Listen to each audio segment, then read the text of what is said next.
Dr. Huebner here, Natural Transplants. Wanted to talk to you about what to expect after the procedure and what you can do, what you can't do. So the minute that you leave the procedure, you won't be in any pain. The anesthesia tends to wear off shortly after the procedure. So for the night of the procedure, you'll have pain medications, and we use a wide variety of pain medication to treat your pain. Some people are okay even with just Tylenol and Motrin. Other people will sometimes have a little more pain, and for the first night or two we'll take something more prescribed.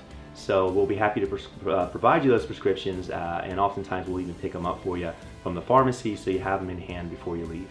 But as far as what to do the night of the procedure, it's very simple: rest and ice. You're going to want to keep your head upright.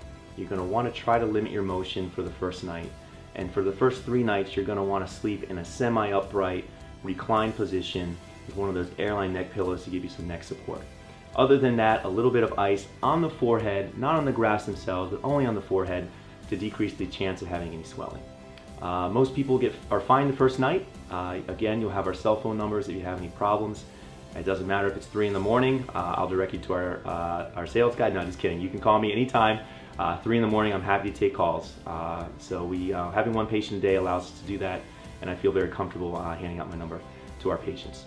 The second day, you're going to be doing what's called a light rinse, and that involves going into the shower and taking a cup in, filling it up with some warm water, and then very gently pouring it on top of your head a couple times. And that's just to basically rinse everything off and keep everything clean. You'll notice the second day you're going to have some scabs that will be developing all through the night, the prior night, and some of those scab tips and edges will come off naturally. It's what they're supposed to do. Other than that, again, sleeping in the semi-upright position, you're going to also be starting an antibiotic prophylactically to prevent infection. The third day is the day where we do a cleanse or a wash, and that involves going into the shower with some shampoo and a separate conditioner, and basically working up a lather on your head. So it's very simple. You're going to continue this shampoo and conditioner from then on. You want to get some soap on the back and hairline, on the suture line in the back. But as far as what you can't do, what we do recommend is not doing any heavy lifting or going to the gym until the sutures are out, which will be 10 days.